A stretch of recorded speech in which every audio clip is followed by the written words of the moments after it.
I'd never been to a five-star restaurant before, and I have to say that for a pamperer like me, it felt like foreign territory. I was damn lucky to find a table, but apparently the five-star hotel that houses the five-star restaurant reserved tables for its guests. Of course, the fact that it was a Monday evening in the middle of winter also helped. The haughty waiter grinned contemptuously at my jeans and polo shirt, but nothing, not even his rudeness, spoiled my mood. So, you must be asking yourself, what the hell was a scruffy salesman doing miles away from home in such a posh place? Well, of course, I was there to meet my wife. The problem, however, was that she didn't know it yet. I strongly suspect that if she had known, she wouldn't have enjoyed the evening's entertainment even close. Sarah and I are both 45 and have been married long enough for both of our children to escape the hen house. I didn't marry above my station, but that's just the way it worked out over time. I made money with my craft while Sarah worked as a paralegal.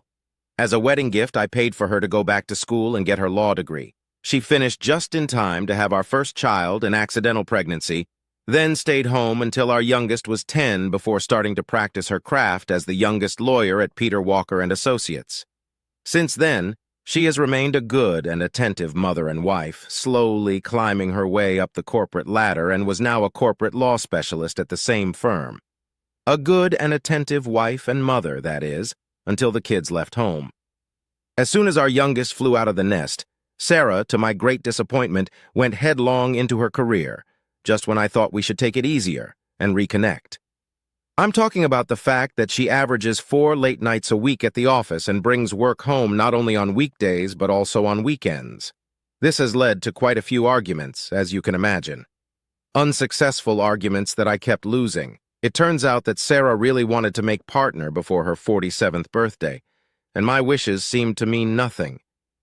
She even apologized for the amount of work she brought home almost every night, assuring me that it was just a phase and she still loved me as much as ever.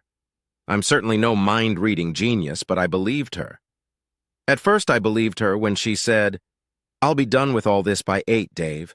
Then we can watch something or go to bed early." But after about the 10th time, I stopped paying attention to those assurances. I told her more than once that we were drifting apart. Each time I said this, she would deny it as best she could, be more attentive for a few days, and then go back to her new normal. To reinforce my point, I started popping into the pub on the way home 2 or 3 times a week in the evening with some of my work colleagues, even having lunch there as well. Returning home, I would hear an absent-minded, "Hi, honey," and evidence that she had picked up a sandwich for herself.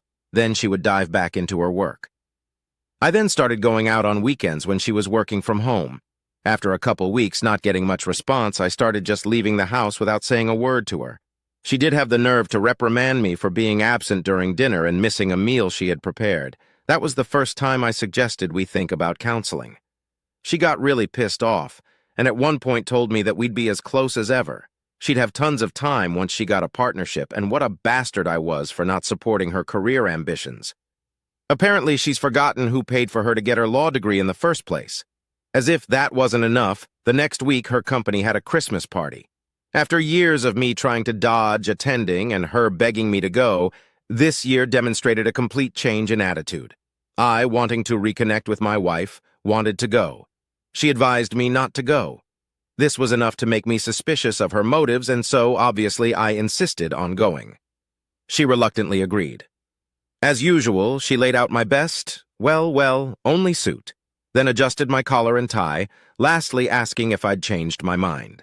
Not 15 minutes after the party started, I decided that my wife was trying to increase her social standing in life, and being seen with the gorilla in the suit that is me was probably not helpful. Upon entering, she headed to the bar and quickly bought me a glass of white wine, which I just as quickly returned and exchanged for a beer. No one else was drinking beer. Being the good spouse that I am, I blended in with the crowd. There has been a good turnover of staff since the last of these events I attended. I have to say, I quickly realized who was the most important by the speed with which Sarah interrupted us as soon as I started talking to them. I got the distinct impression that she thought they would think the worst of her if I told them she was married to an uncouth bum. Did that piss me off? Hell yeah.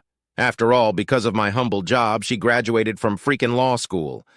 Eventually, I asked her if I should take a cab home. Not surprisingly, she readily agreed. Obviously, she looked down on me and increasingly ignored me, and I began to emotionally withdraw from the marriage, I think simply out of self-preservation. In addition to going out to bars with my buddies, I joined a gym, a badminton club, a golf club, and a hiking club. So sometimes in the evenings, Sarah would get home before me, and I assumed she worked from home on weekends. I didn't know for sure. I wasn't there most of the time. Then there were two major changes in Sarah's behavior. The impetus seemed to be the announcement that one of the partners was retiring and she was being considered for the position. First, she asked me for more time at home. Apparently, she missed me and loved me very much. At least, that's what she said. It only took 5 episodes of me coming home early to spend time with her to discover that nothing had changed. She was working late or had important homework to do. Strangely, I fully believed that she truly loved me, but her desire to be a partner trumped that love. The second strange change in behavior was her resurgent sex drive. She came to bed many times before I fell asleep, and even more, repeatedly woke me up. Whenever I asked her about these changes, she assured me it was to strengthen our relationship. She knew they were damaged and wanted to strengthen them. Then came the announcement that she was to attend a week-long contract negotiation in a city 3 hours away. She would leave on Sunday morning to prepare all the necessary materials in a hotel conference room, stay there all week, and return on Friday night. It was the culmination of months of work for Sarah, and those above her at the firm allowed her to present the work to clients. According to Sarah, if she closed the deal, the partnership was in her pocket. She then tried to torture me to death with sex the week before she attended said meeting. This brings me to the night before she left. I felt like our marriage was getting back on track, and being the loving husband that I am, I wanted to thank her for the previous week. Quitting golf after only 9 holes, I played like the last bastard and wasn't enjoying it anyway. I spent some time picking out the most romantic card I could find. Not knowing if I'd have the time and privacy at home to come up with suitable words of love, I spent 20 minutes in the car picking them out. I intended to put the card in her suitcase before she sealed it. Despite my detour and struggle with romantic words, I still arrived home an hour earlier than my usual time. Sarah was unpacking some shopping bags when I walked in the door and muttered, "Dave, you're early."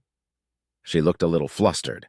As I stepped to the opposite end of the kitchen to unpack my lunch container, she furtively placed a certain item from her bag on the counter, then, saying she needed to go to the bathroom, hurried upstairs.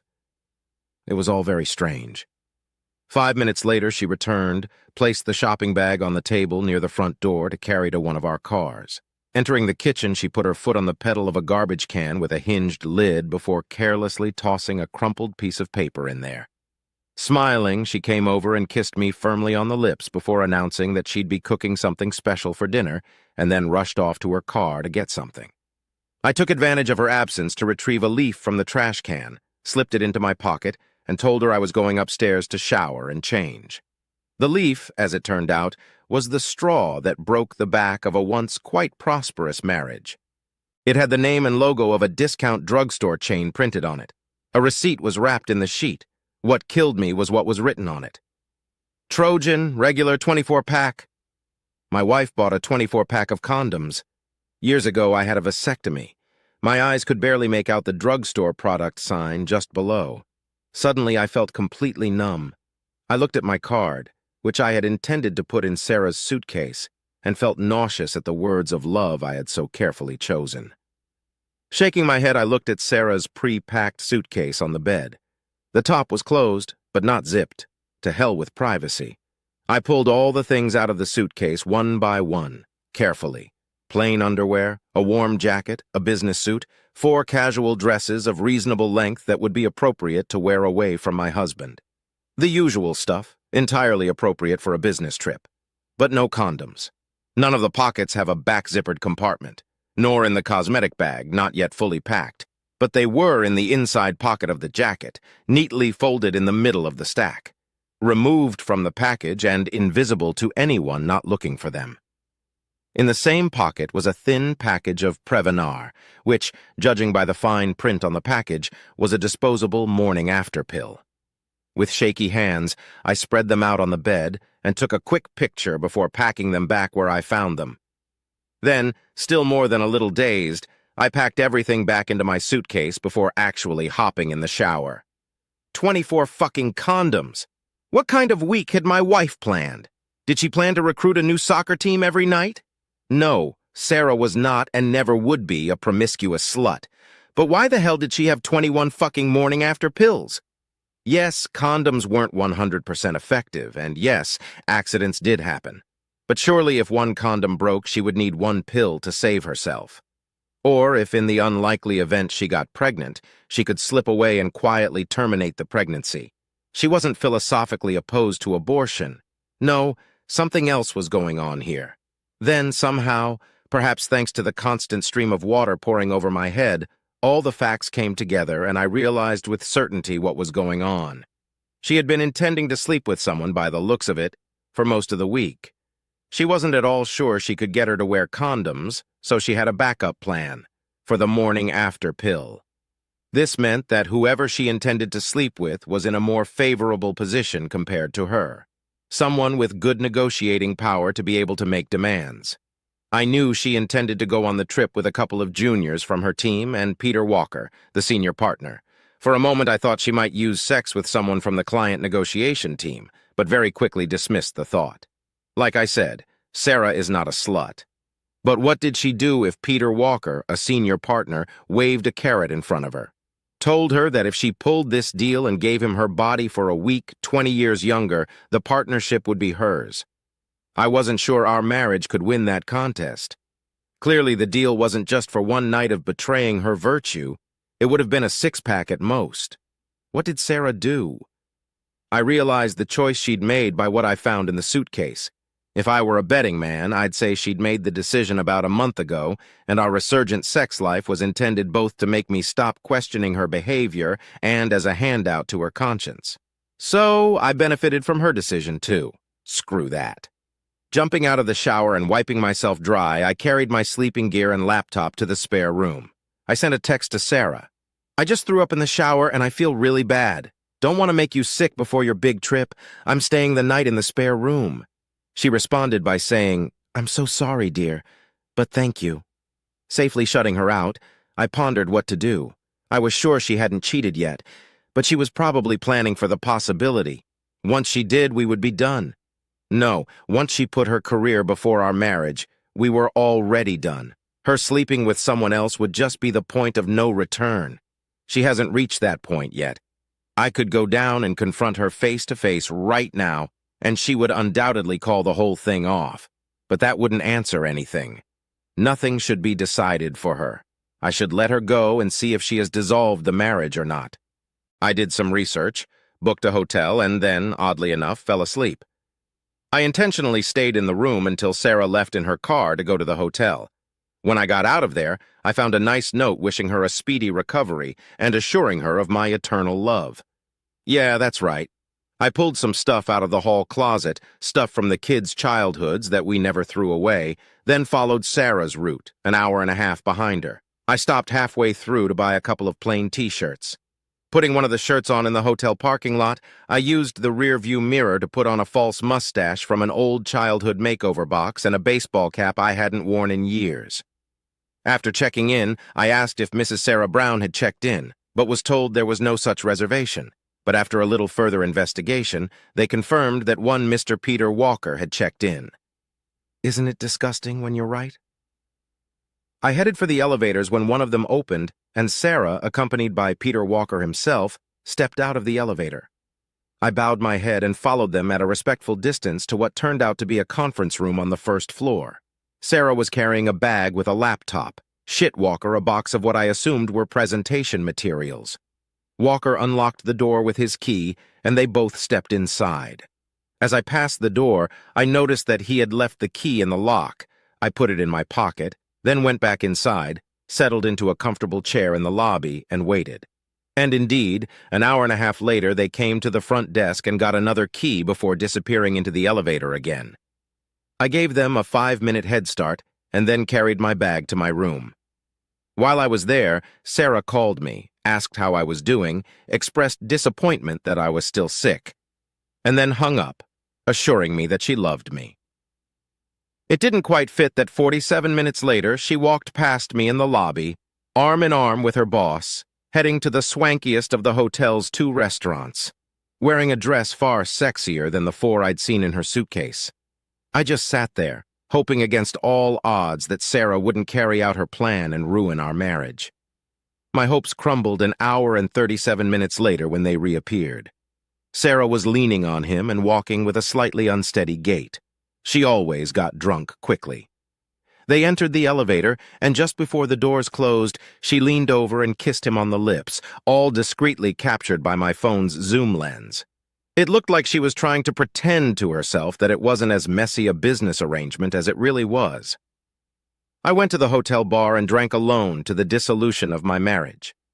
I spent midnight indulging in memories of happy times and events in my marriage. There are so many of them. The other half was spent planning what to do next. We are all encouraged to think outside the box. I knew how most men would react, and I knew what reaction was expected of me, but I was going to turn the other way. The next day, I spent 3 hours in the hotel's business center printing out some pictures and then attaching them to magazines I bought in the lobby. I also made a little self-paced slideshow in PowerPoint. I may be a humble traditionalist, but don't ever think that makes me ignorant of computers. I felt comfortable around computers, more than comfortable. I knew that Sarah and Shithead, along with the dozen or so people they represented, were in their meeting room. When they left for the day, I snuck in using a stolen key. Sarah's laptop was plugged into the projector. I shook my head when I discovered it wasn't password protected. How many times had I told her? I figured out what she was doing in her presentation, then inserted my show after the 3rd slide. On my way out, I locked the door, then dripped some superglue on the locking mechanism.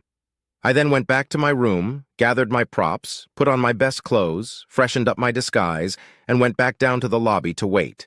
And indeed, at 7:05 p.m., they paraded through the lobby again. Sarah was wearing a black cocktail dress with a deep neckline I'd never seen before, complete with a string of pearls I'd bought her for our last anniversary. The thought of her using my gift, given with love, as a means of improving her appearance for her sloppy boss offended me. It made me feel used. Still, she looked good, and her escort seemed to appreciate it. They walked hand in hand into the Flash restaurant. This time I positioned myself so I could see where the waiter had seated them, which was a cozy little booth nestled in the corner. Very romantic. I gave them a 15-minute head start before I walked into the same restaurant, directing the waiter to a small table not far from their booth. I sat down on a chair across from them. They looked in my direction, but, thanks to my disguise, didn't recognize me, going back to giving each other their full attention. I'd never seen Sarah so attentive to another man before. She held his hand over the table with both of hers and seemed to catch his every word. He had a proud smile on his face, as if to say, "Look at me, guys. I can still attract a beautiful woman who is 20 years younger than me." I looked forward to wiping that smirk off his face. I was arranging my supplies on the table when the waiter who sat me down brought my drink. At the same time, Shithead's phone buzzed with an incoming text message, and he took Sarah's hands off his own to answer it. With a deft motion, I removed my wig, glasses, and false mustache and waited. I had stopped slouching, so my shoulders had regained their normal width, and my back straightened. Of course, Sarah's eyes wandered around the room while Shithead was distracted. Knowing her as well as she knew herself, she was checking to see if she was the prettiest one in the room. I was looking right at her when her gaze slid in my direction. It was funny as hell, the way her lower jaw almost hit the table. The blood had completely drained from her face, and there was an expression of horror. I saw her have the urge to tell her companion about me, but she held back. She knew I knew about Peter being married. If this whole thing fell apart, her chances of becoming a partner were 0 squared. To add to her confusion, I smiled at her and waved slightly. I could feel what was going on in her head. Dave saw me holding hands with my boss, wearing a dress he hadn't seen before. Devastating, but not fatal with a little brain work. I lowered my gaze to the desk in front of me and picked up the first of my props. It was a magazine. Don't ask me which one, on the front cover of which I had pasted the first printout. I picked it up as if reading it, and of course I unfolded it with the cover facing Sarah. On the cover was a glossy advertisement for Prevenar morning after pills. It told her unequivocally that I knew the premeditation of her actions. To pass it all off as explainable was no longer possible. I made sure to keep the smile on my face. Sarah turned to shithead but quickly changed her mind again. I could see that she was considering standing up, but that would make Peter wary and the situation would be out of her control. Things were already like this, but she didn't know it yet. I could imagine the excuses and justifications rolling around in her head. Putting the first magazine aside, I picked up the second. With this picture, I had to create a picture from scratch. I had never seen such a picture. I doubted it existed until today. It vividly illustrated a concept familiar to anyone who has ever read stories of infidelity, including myself and Sarah. Her gaze slid over my mangled journal. Sure, it took 10 magazines and looked a hell of a lot like a ransom note, but to me it was a work of art I was proud of. A con man's handbook. She looked at it, my work of art, and unbelievably her skin took on an even more greenish hue. She knew now that none of her excuses would work. Suddenly she looked very scared. Now she was aware that I knew she was having a premeditated affair with her boss, and I wasn't going to listen to her excuses. It was time to let her know that I knew exactly what her motivation was. It was the third magazine, again with a completely fabricated cover. Looking up at the glass ceiling lying on my back, soon appeared to its audience as one petrified man. This was followed by a copied sheet, Divorce in 10 Simple Steps, which told Sarah exactly what the consequences of her actions would be. So, in 4 simple pictures, Sarah realized that there was no point in denying that she was having an affair, that I knew why she was doing it, that we were headed for divorce, and none of the standard excuses would make one iota of difference to the outcome. I could see that the realization of the doom of the marriage was getting through to her. But she was a fighter, and it was simply not in her character to give up without spending 110% of her efforts. I saw her pat Peter's arm, trying to get his attention off the phone. It was then that the 5th journal appeared. How likely is a murder conviction if no body was found? At this point, I decided I'd had my fun, finished my drink, and started gathering my props. Out of the corner of my eye, I saw that Sarah had finally managed to get Peter Asshole Walker's attention. He looked over and suddenly looked as sick as she did. I stood up, put the last sheet on their table, and walked out. On it was written, "Mrs. Walker, we need to talk." Heading for the exit, I watched him hurry after me through the fancy mirror by the restaurant door. Sarah remained at their table. When he burst into the lobby, I was just turning down the hallway leading to the conference rooms. I rounded the first corner, then turned around and waited. I had no idea what the hell his fighting skills were, so as soon as he sped around the corner, I drove my knotted fist right into his face. He fell to the ground, curled up and groaned, blood oozing from between his fingers. I stepped over him and headed for my room. 10 minutes later, I saw an ambulance pull up, but there was no police car. 30 minutes after that, I saw Sarah check out and drag her suitcase to the hotel parking lot. Their plan was predictable. Sarah was to follow me home, beg, plead, or threaten me not to go public and tell Shithead's wife while he stayed here and tried to salvage the deal. Well, I went back to my room, opened the bottle of bourbon I had bought, turned off my phone, and spent the evening as pleasantly as I could under the circumstances. Epilogue. The next day, I went down to the first floor for lunch. The conference room door was open, all my personal belongings were gone, and the cleaning ladies were deep cleaning. I hoped that meant my plan had worked. In her hurry to leave, Sarah had either decided to leave her laptop behind or couldn't open the door with the propped lock. The shithead took charge of the presentation after gaining access to the room. 3 slides after the presentation started, the group of slides I had inserted was on with a quick autoplay.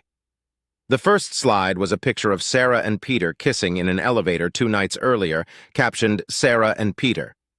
The second slide consisted of a photograph of 24 condoms and a package of Prevenar on a bedspread. The caption to this photo read, "Sarah came prepared for a week with her boss." The third slide was a double slide. On the left was a picture of me, and on the right was a picture of Peter's wife from her Facebook page. It was signed, "Sarah's husband and Peter's wife." The fourth and final slide said, "Do you really want to do business with people like this?" I timed the presentation at only 8 seconds. Hopefully that was too short for Peter to turn everything off in time. If the presence of an empty room was any indication, the deal was off. Oh dear, how sad. Oh well, never mind. I sent a copy of the presentation to Peter's wife from the hotel lobby before spending a couple days sightseeing. Sarah wasn't putting too much effort into trying to avoid divorce. I even got good terms by promising not to tell our children, relatives, and friends about Sarah's behavior. There was no alimony, as she made more money than I did. She wasn't fired, but I heard a couple years later that she never made partner. I did get a pretty sincere apology from her, and she was obviously berating herself for ruining a good marriage for career reasons. Within minutes of learning of Sarah's intentions, I decided that forgiveness was out of the question. Sure, I could have stopped her by simply telling her I knew what she was planning, but what was the point? Either she had to decide that our marriage was more important than partnership, or it was over between us. And since that decision was not in my favor, given Sarah's negligent behavior last year and refusal to engage in any action to revive the marriage, that was fine. I'd start a relationship with Gail from the badminton club, or Michaela from the golf club, or Joyce or Jane from the hiking club, or even the new admin girl at work, or